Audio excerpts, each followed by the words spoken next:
Hi there, everybody. Hi, kooky kids. I hope you guys are doing great today. Haven't seen you in a while, so I thought I'd remind you what I look like. Hello, Miss Becky, coming to you. And it's been beautiful weather here. We have been really lucky. I hope that you guys have been able to get outside a little bit and enjoy the weather. We've had some hot days. We've had some days that cooled off and got a little rainy. But overall, we're pretty lucky. I hear if you go further up north in the United States, it's snowing. I have family in Michigan, and it is very, very cold and snowing there. And that's not really fun to be stuck inside when we're all kind of stuck at home. So we are lucky in Florida to have this beautiful, amazing weather, and I hope you guys are all enjoying it. I am happy to be here with you today. I want to say hi to each one of you. I wanted to say hi, Clara and Oliver. Miss you guys. Hello, Sophie and Maddie. I hope you're doing great. Ben and Sapphire. Hi. I'm waving to you. Brett and Hadley. I see you guys there. Kind of. At least I can imagine you in my head. Hello. Ethan and Audrey. Hi. Juliet, Pippa, and Max. Hi, I wish I could see you guys. Emily and Preston, and Sam and Sydney. Hello to all of you, and Edward and Soren. I hope you guys are all doing great. I miss you. Hello. Have a wonderful day, and I hope you're having a wonderful week, and I hope that you enjoy class. So let's get started. So today, you're going to guess this clue really fast. I couldn't even really give you a clue to this one because we're studying a whole big group of animals, and as soon as I say anything, you're going to know what that group is. So, because it's so easy, I thought we'd do a little something different today, and first I'm going to give you a riddle. This is a riddle that I wrote when I was about 11 or 12 years old. It was an assignment for a class that I was taking in school, English class. So, I am going to show you the riddle and read you the riddle, and I put it in the email because I want to see if you guys can figure it out. And if you can, then that is totally awesome. I'm going to, anybody who can figure it out, you can text or email me what you think the answer is. And next week in our last class, I'm going to tell everybody the answer, and I'll say who got it right. So here we go. Again, I wrote this when I was 11 or 12, but I think it's kind of good. So here's my riddle. And by the way, this has nothing to do with the animals that we're studying today. Okay, I am bigger than a bread box, or I can be smaller than a crumb. You can find me in the ocean, on the land, or underground. I can be a child's first pet, or I've been a giant's death. And if you look into the eyes of Perseus' prize, it is I you shall become. Tell me, what am I? So again, I put this riddle in the email that I sent to your parents. So if you want to read it again later, you can. And if you think of the answer or you think you know the answer, ask your parents to text me it or email it. And anybody who gets it right, I will mention that you got it right in the last class next week. So, okay. So there's the riddle. So now on to the clue. And it's, like I said, it's not really much of a clue. You're going to figure it out right away. So here we go. Today's creature, I'm sorry, let me pull this up. Wait, I actually forgot about something. Before we jumped right into the creatures, I wanted to do a little something else. I wanted to go through some pictures that you guys have sent me. So let me do that really quick and just show you some cool pictures that you guys have been sending. Okay, I told you guys you could send me your pets if you wanted. So look at Audrey sent me a picture of her pets. Look at their, floofy potatoes, right? We had a video on these last week. Floofy potatoes. Audrey, I love your floofy potatoes.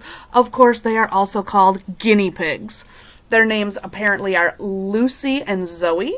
It says Zoe likes to relax in her cage. Her favorite food is radicchio lettuce. Her best friend is Lucy.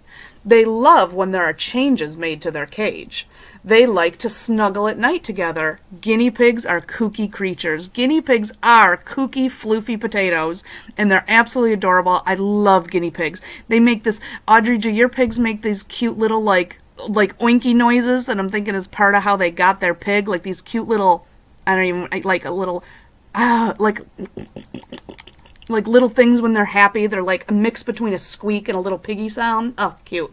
Love it. Guys, send me pictures of your pets. Look at how adorable Audrey's little guinea pigs are. I love it.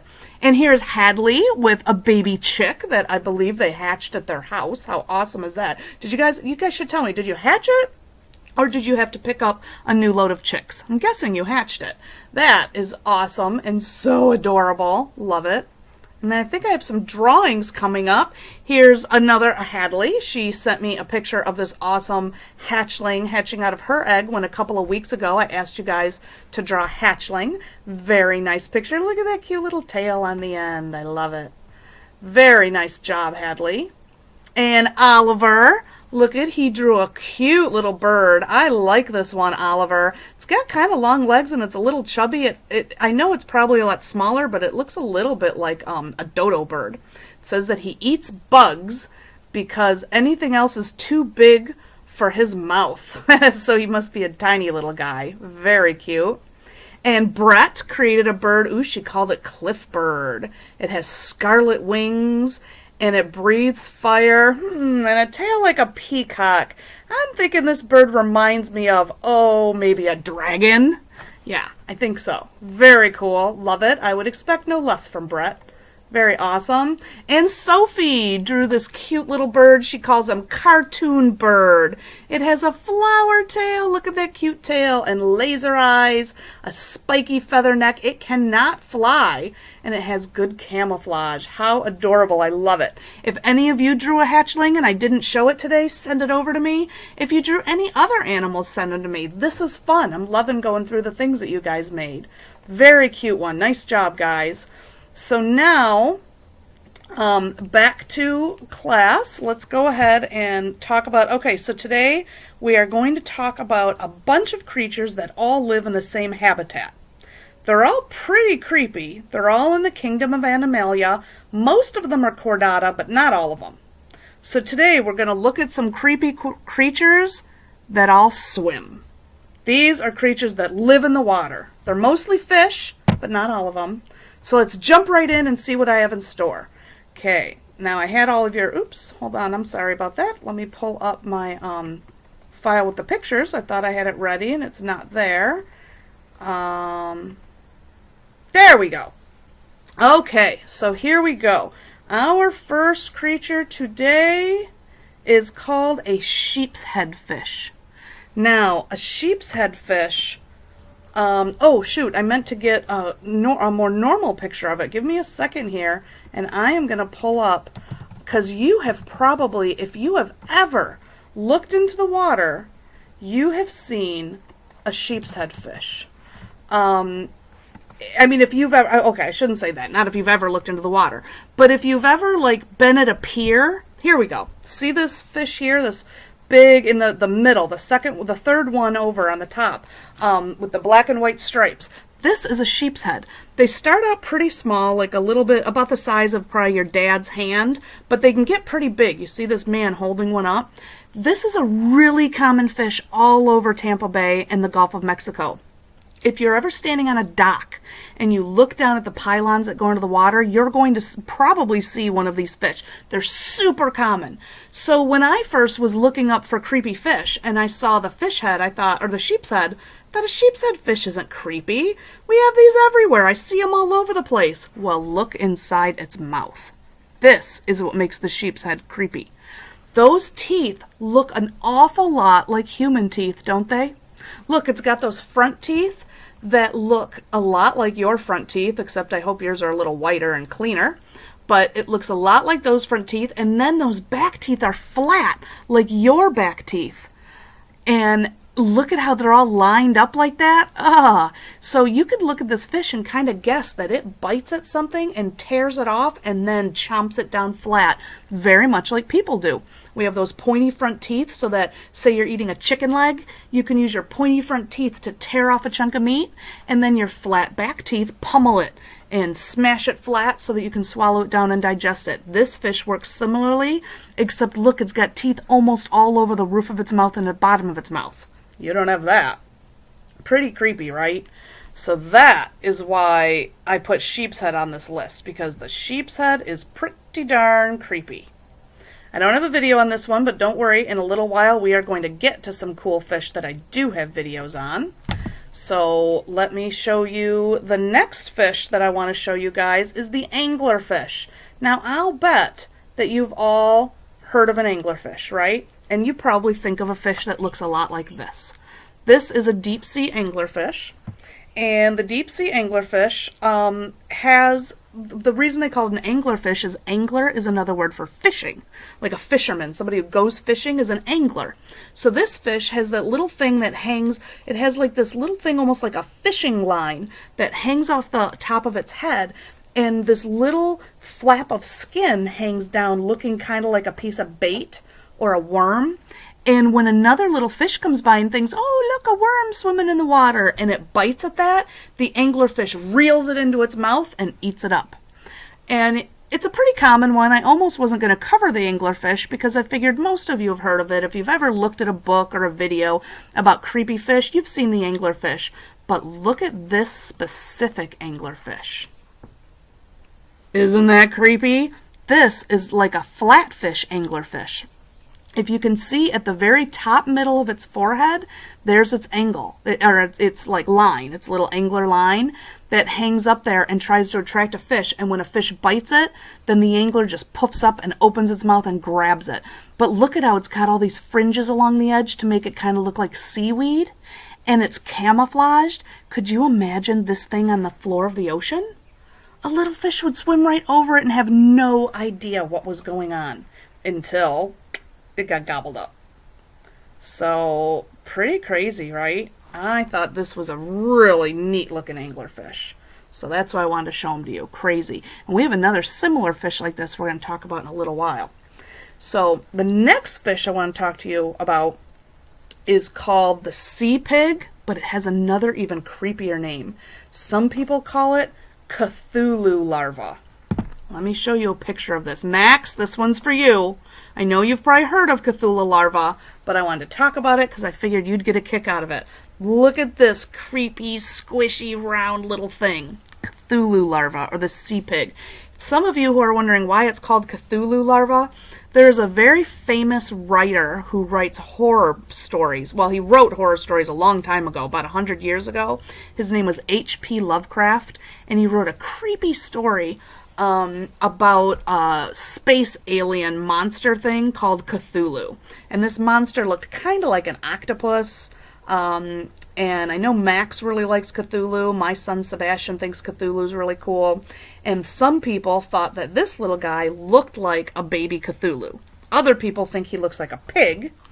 I have a video on this one though, and they're pretty cool. So you, if you want to, send me an email and tell me if you think it looks more like Cthulhu or more like a pig. Let's check out my video. Ready? Ah, the sea pig. So graceful in its domain, the vast oceans of Earth. Wait, Hold on. that. This is the sea pig. See the resemblance? Oh. Hold on, I'm going to start it over. Sea pig. So graceful in its domain, the vast oceans of Earth. Wait, scratch that. This is the sea pig. See the resemblance? Okay, fine. Whatever. Me neither. The sea pig is a type of sea cucumber. But this variety lives way deeper than its comrades. Down past 3,000 feet. Check out those cute little limbs. They're called tube feet. The sea pig keeps those inflated by pumping water into them, like those long balloons that clowns use. And those wavy antenna-like things on the top of it, they also happen to be tube feet, which the creature uses to sniff out food. And the sea pig will eat just about anything. A lot like a real pig, I guess. Except a real pig doesn't have tentacles it uses to shove bits of decaying matter into its mouth. At least not any pig I've ever met. So this scavenger serves an important function as a sort of living vacuum cleaner on the seafloor. And sadly, the sea pig can't defend itself like other sea cucumbers, which can fire toxic tubes, like you see here, as well as their intestines, out of their anus. I wish I could say I'm creative enough to make that up. Instead, the sea pig is highly toxic, so predators steer clear. So truck on, little buddy, and be thankful your guts will never fall out of your bum. I know I am. For you, I mean. Not for me. Whatever. So, what do you guys think? Sea pig. Kooky? Creepy? Or, I'm not gonna lie, I think he's cute. So I thought that that cute little pig was actually pretty adorable. Let's look at the picture again. Now, why does this look less adorable? I'm thinking similar to the blobfish. So in this picture, remember the video just said that it fills its legs up with water? Well, this picture, it's out of the water. So its legs and everything have shrunk down.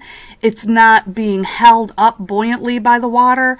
So a lot like the blobfish, it's cuter when it's in its environment than it is when we yank it out and stick it on a table. But I think it's adorable. I can see in this picture where it looks like Cthulhu Larva, but in the picture where it was traveling around the bottom of the ocean, I thought it looked more like a sea pig. And I think it's pretty cute. I hope you guys do too. And kooky. So next, we have a creature called a giant isopod. So this crazy thing really looks like a giant bug, because an isopod is a kind of creature that has like a shell, an outer shell on it. We're going to watch a video about it in a second. This creature, even though it looks like a huge bug and it's very creepy, it's actually a marine invertebrate crustacean, and it lives in the ocean. Are you guys ready? 3-minute video coming at you. Nope. No thank you. Not happening. You might think this is a giant cockroach, but it's not even an insect. So what is it? It's a giant isopod, and they live all the way on the ocean floor. So what exactly do these alien-looking creatures do? Perhaps most importantly, can you eat them? And what do they taste like? Nameless. Giant isopods are marine invertebrate scavenger crustaceans that live in the depths of the Atlantic, Pacific, and Indian Oceans, specifically in the range of 170 to 2,140 meters deep, sometimes even deeper. There are about 20 species of these guys in the genus Bathynomus, with the largest considered to be Bathynomus giganteus, hence the name. And they don't call them giant for nothing. These guys get big. I'm talking anywhere between 17 to 76 centimeters big. And even if you've never come face to face It's 3 with feet isopod, tall as like chances a are 6-year-old you've met kid. one of its relatives, the woodlouse or pillbug, a much smaller and earthly kind of isopod. See the resemblance?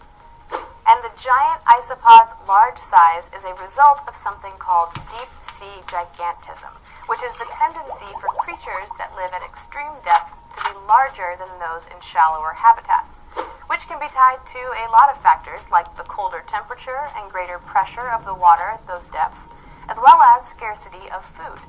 In fact, the giant isopod's main food source is, well, the stuff that falls to the bottom of the ocean floor, aka carrion or dead bodies. Magnificent. And since the opportunity to eat doesn't come along too often at such depths, when food does present itself, giant isopods totally gorge themselves. But it's no surprise they can eat a lot in one sitting, since they have 4 sets of jaws that are made for ripping apart flesh. But again, food is pretty rare down there, so they've adapted to famine, which includes having an incredibly slow metabolism and limiting their bodily movements as much as possible. In fact, there was a case of an isopod in captivity in Japan not eating for nearly 4 years. And despite the giant isopod's terrifying appearance, it does manage to reproduce. In fact, the eggs they produce are thought to be the largest eggs of all marine invertebrates, at up to ½ an inch in diameter. And when the baby giant isopods hatch, they are fully formed, but just kind of mini versions of the adults. Now, the big question. Can you eat giant isopods, and what do they taste like? Well, recently, the Omashiro Aquarium in Yokohama, Japan, hosted an event where they served deep-fried isopods. While they weren't the giant isopods, but rather the smaller ones, those who tried the delicacy described the taste as having a strong shrimp or crab flavor. Good to know, but I think I'll stick to actual crab. Gross. Yeah, I'm definitely not eating one of Do those you want more things. Everything Explained? Click here to subscribe. Yeah, I don't know about you guys, but I'm not eating one of those things. So we have seen, my son Sebastian and I have seen these before, not the giant ones, because we've not been to the bottom of the deep ocean, but we've seen the regular sized ones. They're about as big as your thumb.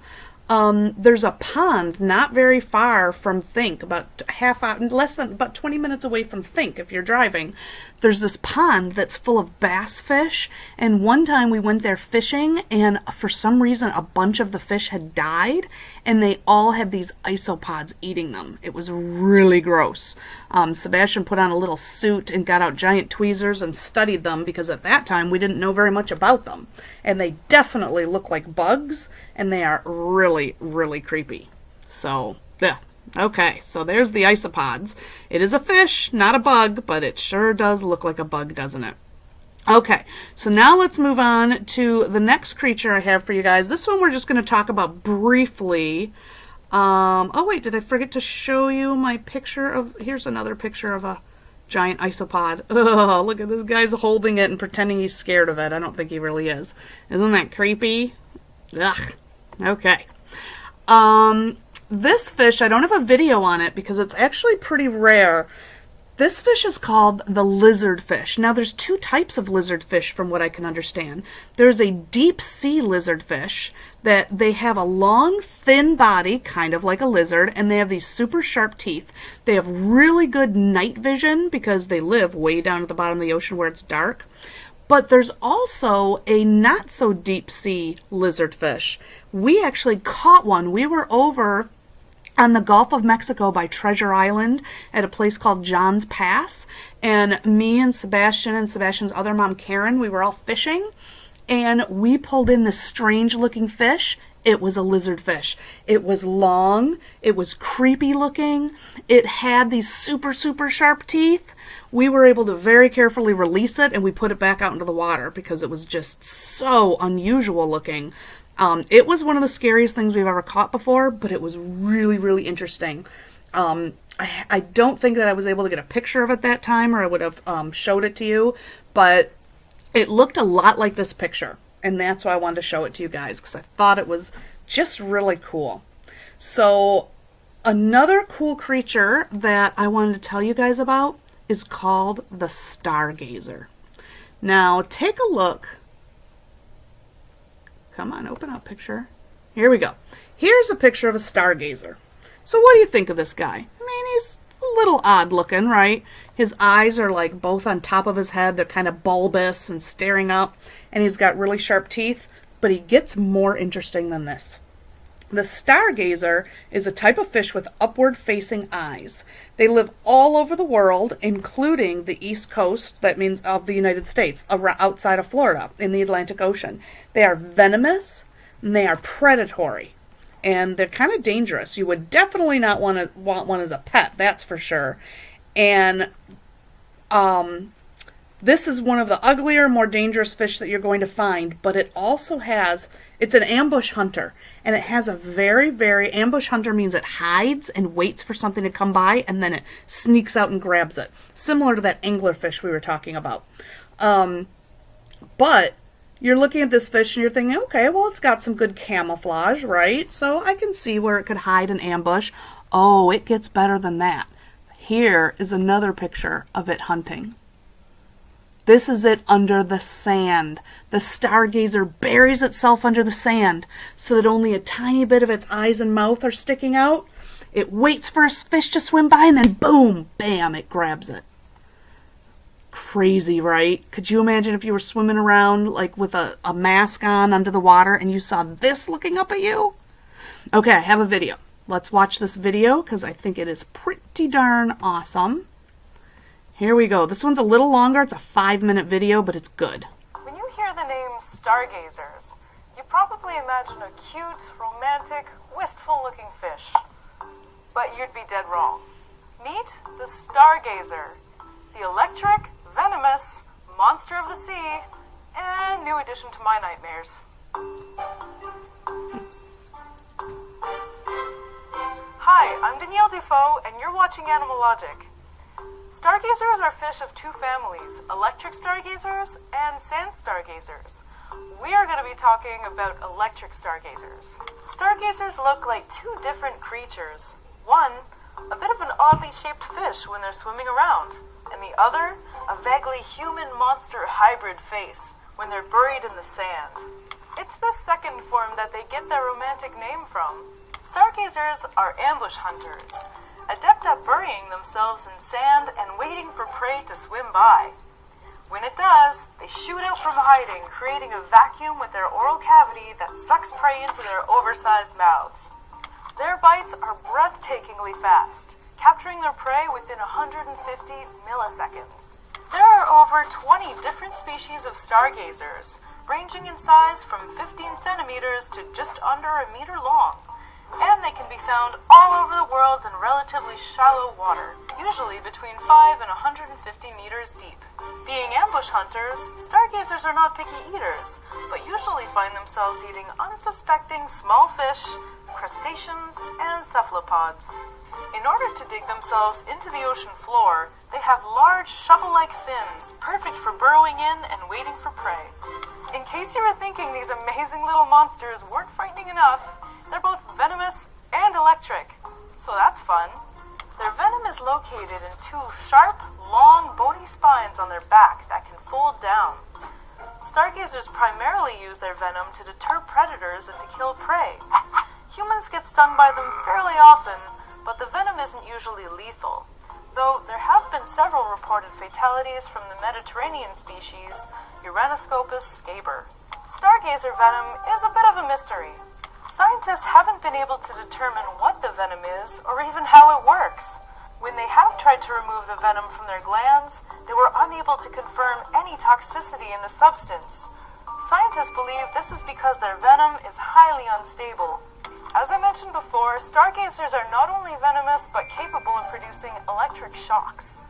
Many species of stargazer come equipped with electroplaxies, which are these stacks of polarized, flattened muscle cells that function somewhat like a capacitor.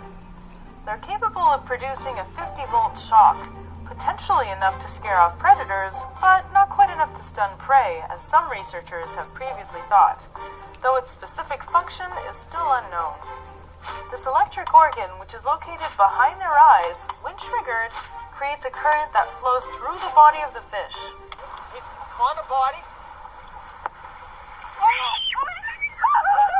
Oh, that's like a stargazer. Something really poisonous. You just threw it on the baby. I didn't know the baby was there. I think I touched the spike at some point. This whole process is incredibly fast and is over in milliseconds. In order to make another zap, they'll need to charge their batteries by snacking on prey. While they usually create short bursts of electric energy, occasionally during spawning, stargazers will create a longer burst of electricity, lasting several seconds, in order to help them find mates. Some species of stargazers come equipped with lures to help them snag prey. These resemble worms that are attached to a fishing rod-like appendage on their lower lip. If you look closely at their mouths, you'll see that they kinda look like zippers. In fact, the mouth of the stargazer is interlocked with tiny bristles which prevent sand from falling into their mouths when they're buried. A system that works about as well as it can, but still lets some sand in when they open their mouths to grab dinner. But stargazers have a second lure as well. This one is their specialized gills. They will discharge seawater next to their pectoral fin, which causes the sand to swirl around a bit as if there was a very small fish present. When a larger fish comes to check it out, the stargazer opens up its mouth and snaps it up. They will also use their eyes to lure in prey. Once a small fish is almost in range, the stargazer will rotate one of their contralateral eyes in order to give the impression that a small burrowing creature is there. This will draw in a curious fish before, as if these little monsters didn't have enough going for them, some species, like the Black Sea stargazer, or Uranoscopus scaber, comes equipped with the ability to create acoustic pulses. They can emit a low-frequency acoustic discharge between 5 and 10 hertz, just below the human hearing threshold, which researchers believe they use to stun prey and attract mates. Funny how those two abilities often coincide, isn't it? What do you want me to talk about next? Oh my gosh, wasn't that one crazy? Hold on, let me shut this off. Thanks for watching. I think that might be one of my favorite videos I've ever watched. That is crazy.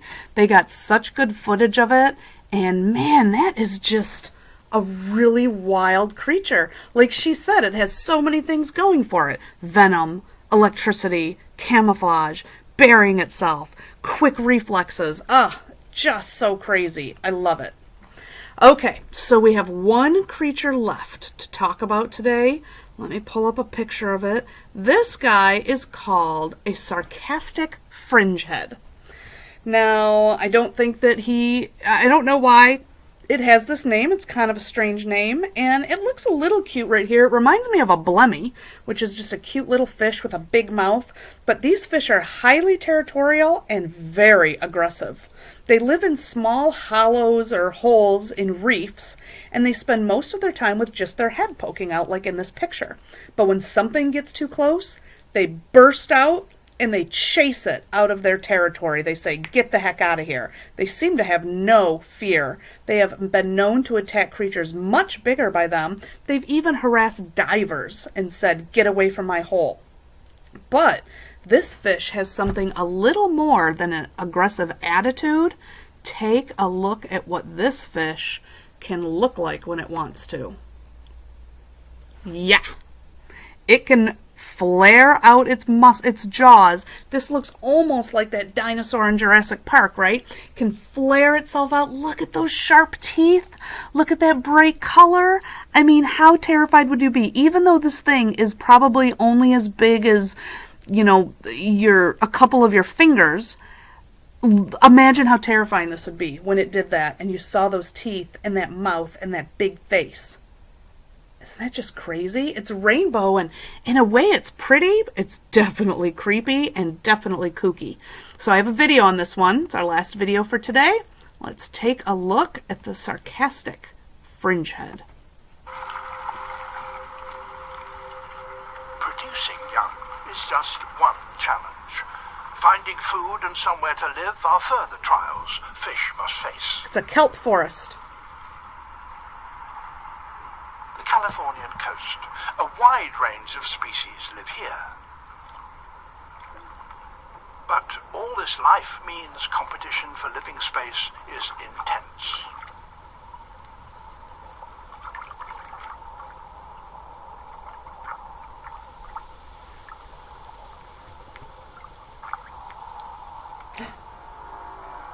Old shells are highly prized.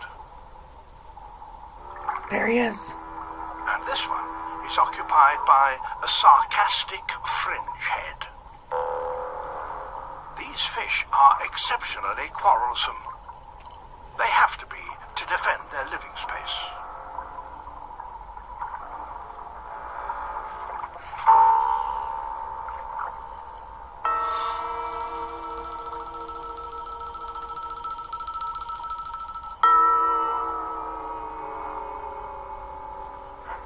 An octopus.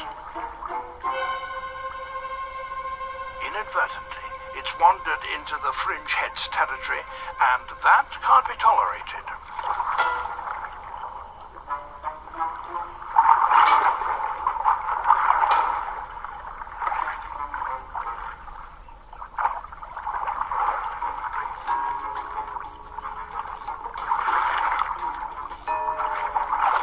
The octopus's impressive jab holds the fringehead at bay.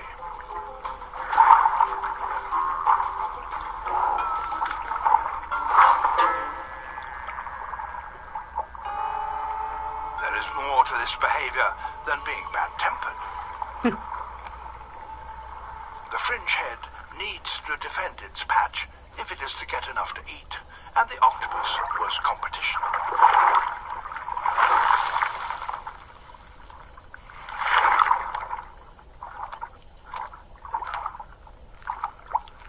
Crabs are not the easiest of mouthfuls.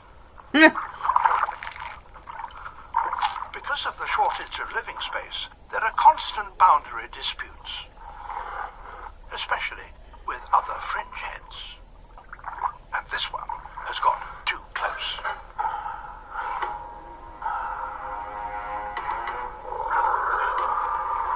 Look at that. Despite the most extravagant threats, neither is prepared to back down.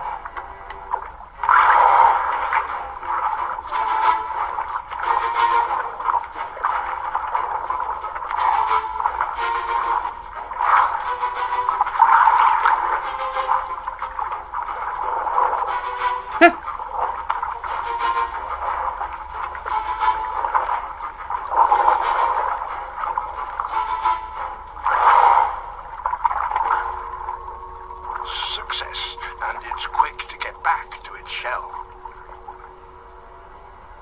A fringe head can never drop its guard. There's too much competition.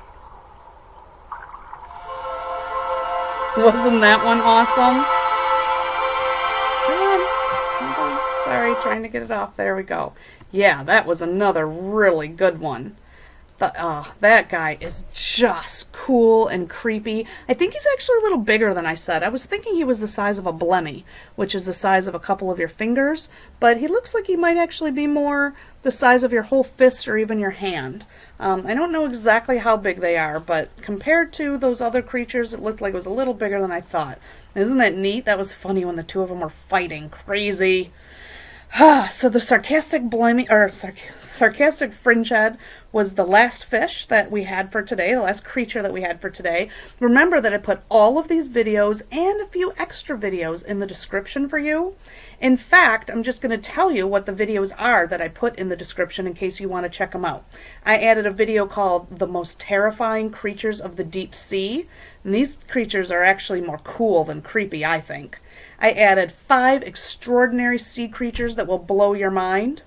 Then, if you like the cartoon Octonauts, there was an episode on the Octonauts and the sea pig, so I put that in the list. And then if you want to watch a cool video about a very creepy snake, nothing to do with today's class, but it's a snake that I've covered in a different class in the past. I just thought it was really cool. It's I gave you a 7-minute video about vipers, and it's pretty cool. So if you feel like you want to watch a little more, go ahead and look at those videos that I put in there. Oh, I also, one of the most interesting mysteries in the world is the Loch Ness Monster. So I put in there a video. It's kind of long. It's 14 minutes, but it's a good cartoon video that overviews all of the research and what people know about the Loch Ness Monster. And if you are interested in the water, but you're interested in things other than creatures, you're interested in things that humans made and found in the ocean, I put a kind of cool video there about some archaeology that's been done in the ocean and some things that people have found. So watch some of those videos if you want. And I just want to tell you that next week is the last week of Think, and it's the last week of our class. So I'm going to have a video for you next week. In the meantime, though, send me your drawings, pictures of your pets, things you've colored, anything you want. Send them to me within the next few days, definitely by Friday, so that I can get them into that last class video and show them off to everybody. So I hope that you guys are all doing great. I hope that you enjoyed class, that you enjoyed learning about these creepy and kooky creatures. And I hope that you have a great week and stay kooky. See you again next week. Bye.